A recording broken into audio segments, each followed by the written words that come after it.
Good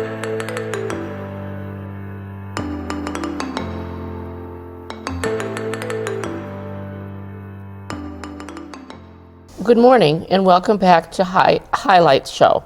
We have a very special guest today, our new director who has come back from before, and her name is Liz Tritiak, and we're going to interview her today because she has some really exciting news about the senior center. So, Liz, hi. What do you have to say? Oh, thank you, Anita and Susan, for having me on the show. Thrilled to be back and really happy to share this fantastic news about the new building project update.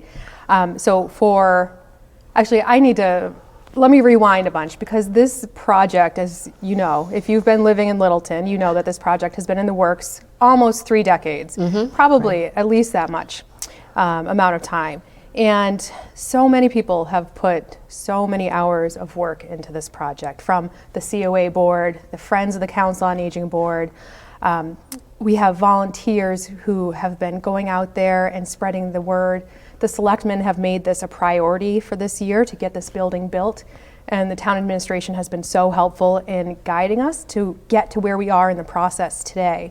So last week, the select board had a meeting and we did our very first presentation about the initial design plans for our new building. How exciting. I know, it's still kind of a conceptual design, but this was the very first time that we were able to actually show what 3 decades of work has come to. This is the visual manifestation of all of that hard work, because people have been relentlessly and tirelessly advocating for this space for us, because as you know, down the hall we only have about 3,800 square feet, and we can't do what we need to do in that little amount of space. Well, the senior population has definitely grown in town, and the space hasn't grown in those 3 decades. Yeah. Exactly. When the population is going to be almost 40% of people over the age of 60 in just a few short years. And you got 3 little rooms, that doesn't work. It doesn't work at all. It doesn't.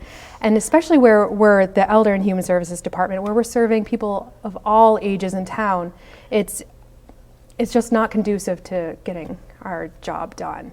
Well, and that's another very good point to make, that this isn't just a COA seniors programming and activities. Many parts of it are involved with EHS, so you need more room for all of that. Right. And I was kind of blown away with the numbers last month with Amy as the outreach coordinator, how much it almost doubled, and they were all 60 or under. Yep. It wasn't the senior population that she was dealing with, but it doubled, and it was like, you know, she has one room and she's seeing these people, making phone calls and going out, and it's not going to work anymore. No. Right. And there's programming for the EHS with the many of the recovery groups and support groups. Support groups, definitely. That isn't just 60 and over that are being involved. Right. We have this whole aspect where we're putting on these fun programs, engaging seniors, getting them out and active again. And then the other side of our business, so to speak, is really social services. We're a fully functioning social service agency for the entire town, and we have one person to do that. She had over 100 contacts logged last month of just people under 60. So, and when you think of it, I work with St. Vincent de Paul, and I work in AIR, and the AIR Senior Center, COA, nothing, no support, nothing. And then you see here for Littleton how fortunate we are that we have the staff and we have the knowledge. We just need the space to do the work that's needed. Right.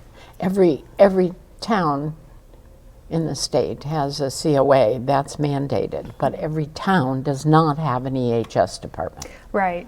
There's a few different models out there. Some towns have the senior center, and then they have like a family and youth services department, or a town social worker. There's a few different models out there. We are one department of 3 full-time people, 1 part-time staff member, and 2 van drivers. So I mean, for the amount of people in town, just over 10,000, it's a lot. So this building is crucial, especially in the next coming up. And you know years. the unfortunate thing, even I, having worked in the town hall for 35 years, I had no idea what COA and how far they went out until I got on volunteering for COA, and I'm like, oh my heavens, look at the people that we're seeing and the age groups that we're seeing and working with. And I don't think the majority of Littleton understands that at all. No, and I think that's the nature of social services. A lot of the work goes unnoticed because of confidentiality and trying to be respectful of people and making sure that they, keep their dignity in situations. But I mean, we're working with domestic violence situations, putting people into shelters. We're helping people do critical home repairs if they can't be there anymore. We've responded with the Littleton Police Department for certain situations. We're not just, running fun activities. We have this whole other aspect of our jobs, which is why we need this building. We need a little more space. We need a little more staff. And I mean, I think we're doing a great job when it's not front page news that there's homeless people or people really, really struggling out there in town. Can you, obviously we're all excited about the new center, the building itself and having space. How much can you talk about what's there? Yeah. Or what's going to be there? Sure. So last week, our architectural group, LLB, presented the design concepts, and they have been phenomenal to work with. They're so receptive to any feedback that we give them about the design plan so far. But what we have at the moment right now is a 16,000 square foot building in behind Town Hall, built into the slope site, kind of adjacent to the library. And the square footage obviously is probably going to change. Things are probably going to be fluid for a while. This is just the initial design concept, but it'll be 2 floors with an elevator, lots and lots of natural light. We want this to feel homey, welcoming. We want you to walk in and just feel like this is a place that I want to be, want to spend time with. I can just sit here, have a cup of coffee, wait for a friend to show up, have those casual social interactions that you don't get when you don't have a building and you don't have a space where you can really just sit and be. So we're really trying to cultivate an atmosphere where this is cozy. This is kind of like going to my friend's house or going to a cozy coffee shop, some place that just feels good to be in. So lots of natural light, big multi-purpose room for our luncheons when we're able to do that again.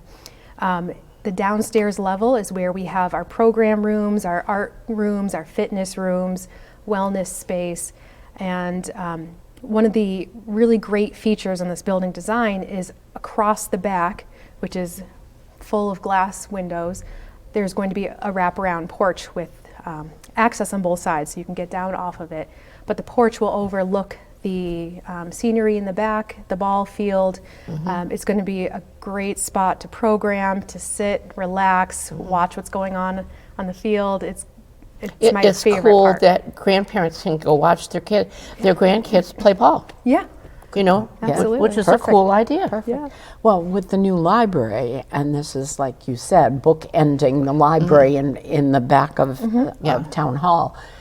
When you walk in the library and you see that view out the back, gorgeous. Oh, it's gorgeous. It's beautiful. Yeah. And I'm sure many people probably in town have done that already. We're going to have the same view. It's going to be a beautiful location for that. Yeah. Absolutely. We tried to come up with a design concept that complemented the library's design, because it's striking when you drive up to it, you see that big building. So we went with a smaller scale, really just wanted to complement it, not compete with the space, and make sure they look good together next to each other. Right. And we're actively trying to make sure that we leave space between the 2 buildings, so there's still access The for sledding. For the sledding hill. Sledding, yes. I used to sled there with my kids. Yeah.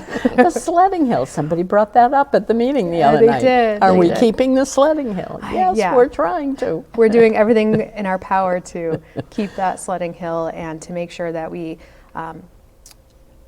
can make the ball field still accessible. Because right now it's not very accessible down that steep hill. That's right. Right. That's right. true. Yeah. That's true.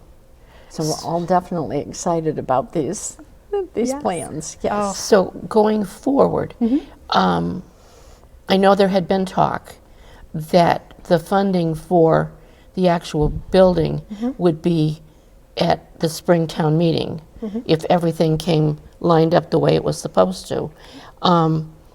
What do you see in your mind as a way to start getting the information out more to the people so that everybody will come to town meeting with the knowledge of what we're planning, why we want it, so that we really have a positive impact at town meeting? Yeah.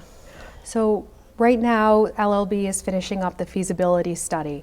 Once that feasibility study is done, we'll be able to do the cost estimation, so we know exactly what we're asking for when we go to the May, I believe, town meeting to ask for construction funds. So right now, the Council on Aging Board, and the two of you have been so active in that, have been really out there pounding the pavement, trying to get the word out there that this is coming up, this is being worked on, this is what we do. We're going to be, I'm going to share with LCTV some of the designs so we can put it on this show. We're working with the architects to get some really nice posters made of what the building is going to look like so we can get out there and show people this is a possibility for us. This is very close to becoming a reality, and this is what it could be for you, and this is how it could help you. So we're doing everything we can to get out there and spread the word. The one thing LLB gave a while ago now, their timeline of when everything would be done, and looking at that timeline, they're right on schedule. They've followed the timeline, so that even though Maytown meeting seems like a short distance away, they've got it planned out, and we'll right on schedule. Right, November was cost estimation, and that's exactly we're there, Where we are. We are. We're and just about there. It's Yep. so hard to believe that this is becoming reality. And they've done it. They've done it enough times to know what they Yes. can do. We just Right. trust that timeline, and Yeah, they're I think on we it. need to really put our faith in them Yes. and our faith in you, who Yes. has gone to other facilities, you worked in other facilities, that you can work with them to design the best that we can have for Littleton. Absolutely. So I think more than, I mean, I know we've gone out and done focus groups. I was involved in that 2 or 3 years ago, and we went out and did that. And so the public needs to understand that we've done a lot of that to know what the public wants. But we really need to rely on you experts now to get it Exactly. done, and get it done in that time frame. Right. Right. We have done, as you said, the focus groups. We did the wish list thing at the Holiday Bazaar a couple of did. years ago. We've done a lot of that. So you know, and we've given to LLB what they need to know Right. as our wishes. And Yeah.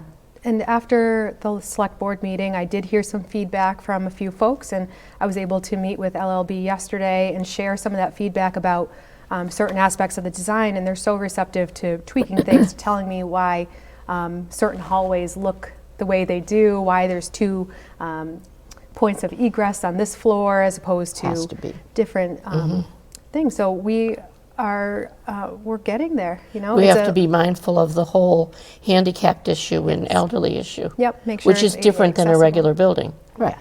And I mean, they know all the code and all of that building code that has to be. Right. You know, we don't want to get along in the process and be told, oh no, you need another hallway or another Right, door. right. So It's- we have to trust them, and then you giving them their information. That's good. Yeah, they certainly know it all, and we have a great project manager named Brian who's been working with us, and he's been at every meeting, making sure things are the way they should be. There's building codes that I never even knew. Yeah.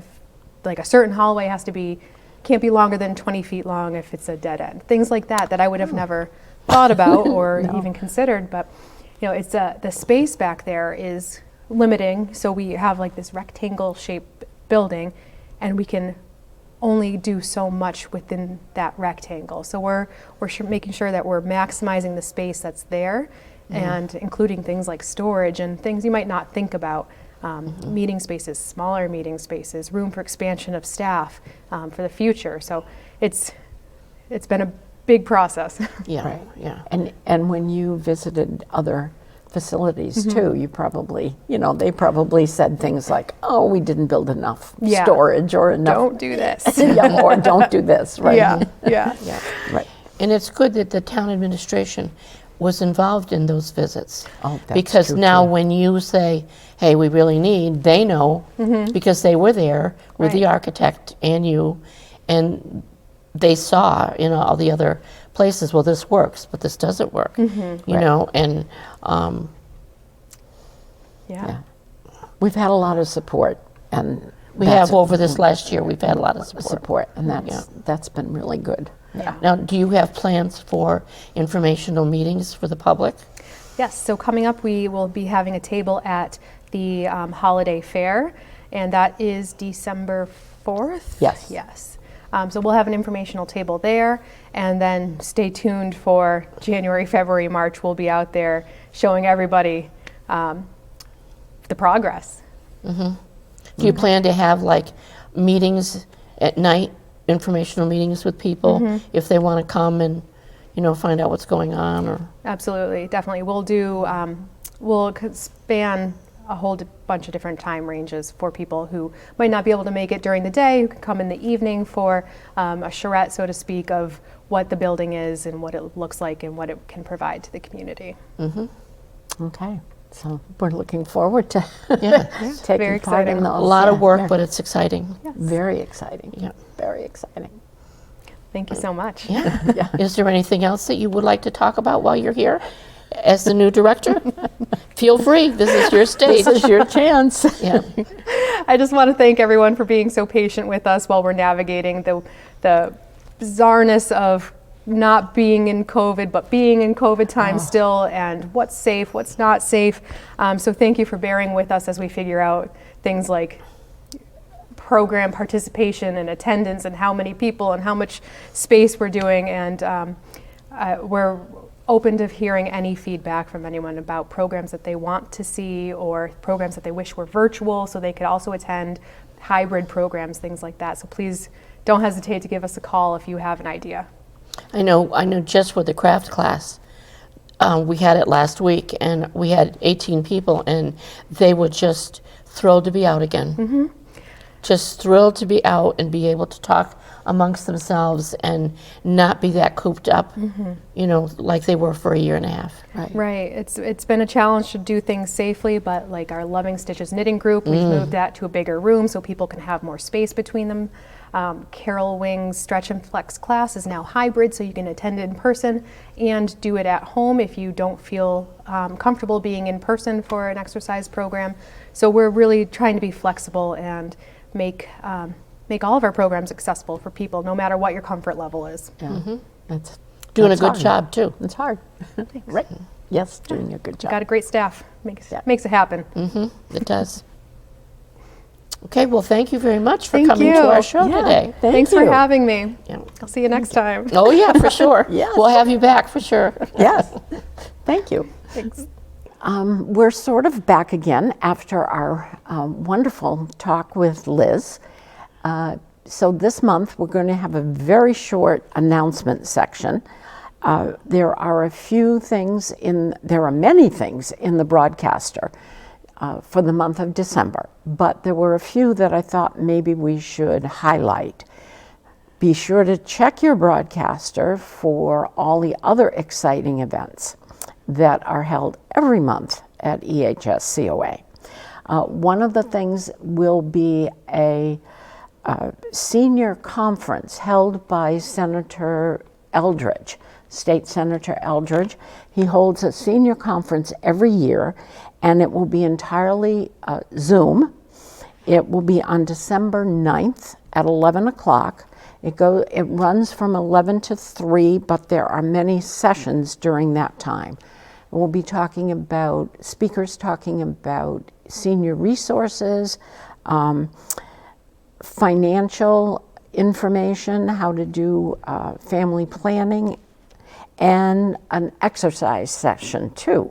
And at the end, there is a little sing-along, and they do raffles. So if you register for it, and you can do that at senatoreldridge.com, you can, if you register, you're entered into one of the raffles. I won last year. I won a $25 Amazon gift card. So sign up anyway. Another thing is at the senior diner. There has not been a lot of activity at the senior diner, and we're thinking that maybe people don't know it's really open. There is senior lunch. You can call and register to attend luncheons every day at 12 o'clock.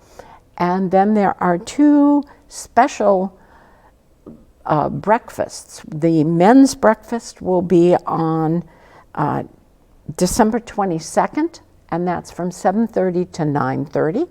And the women's breakfast is on December 9th from 7:30 to 9:30. So there's some good activities to get out and socialize with people.